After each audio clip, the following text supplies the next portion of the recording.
They are two of the most acclaimed and accomplished actresses in Hollywood, Kristen Stewart and Laura Dern. The two star in a new movie. It's called Certain Women. Kristen plays a young attorney teaching night school who unexpectedly bonds with a student.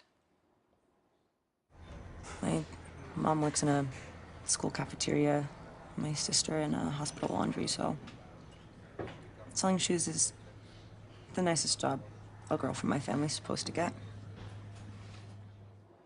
And Laura plays a lawyer whose client has become more than a thorn in her side, that's for sure.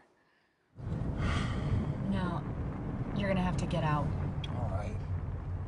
Out. No, you can't say those things to me.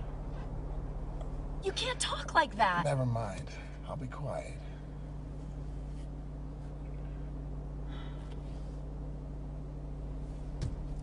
Okay. Well, they both stopped by our studio to talk about the film, which opens on Friday. And we started by asking them what drew them to this project. It's three different women's stories, somehow linked, and I don't want to give everything away. What was the thing about the script that made you all want to be a part of this? Because it's also Michelle Williams, another great actress. What appealed to you? I mean, I think we are all in love with Kelly Reichardt's work as a filmmaker, and it's so rare to get to work with someone who truly creates their vision and knows how to make the film that she wants to make and protects that fiercely. So to be part of that journey was amazing to start with. And Kristen, Yes. And you like the writer, right?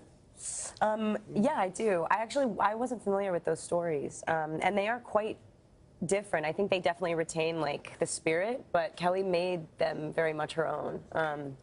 Yeah, I mean, you know, it's about three women that you wouldn't necessarily draw an immediate connection between all three necessarily, but there is a sort of, I don't know, like a spiritual through line. It's not just, it's easy to say, oh, it's a movie about strong women, you know? Yeah. But I think it's really more about the unresolved and the sort of like receding that can happen in order to protect yourself. I don't know, that's kind of what I see with all three of them, is you see like very, very, very clear versions of these women that are kind of just beneath the surface.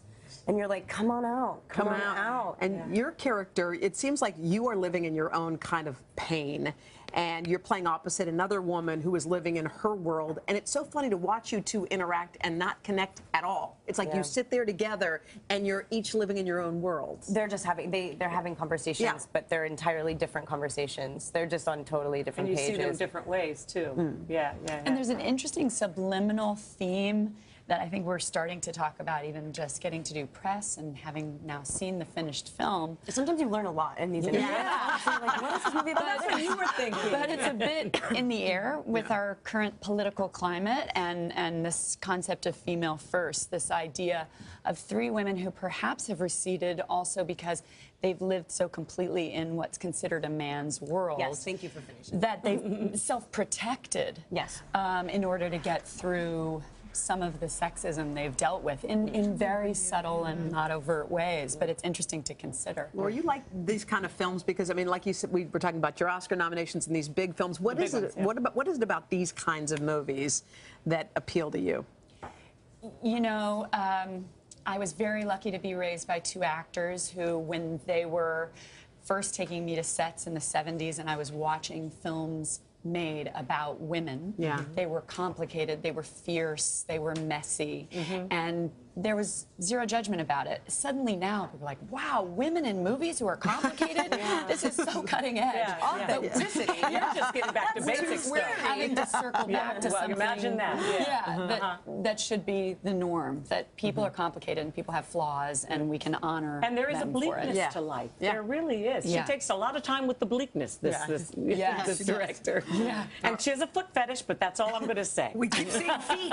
There are lots of feet. Lots of feet. Close, like you give. Interesting. You guys certain. How many seats did I just sell for you? You know, it's bleak and a lot of feet. Like Actually, women. The guys are even paying attention. No, the guys are going to watch. Three women connect through their feet. A lot of people do. It hits theaters this Friday. Hello, Today fans. Thanks for checking out our YouTube channel. Subscribe by clicking that button down there and click on any of the videos over here to watch the latest interviews, show highlights, and digital exclusives.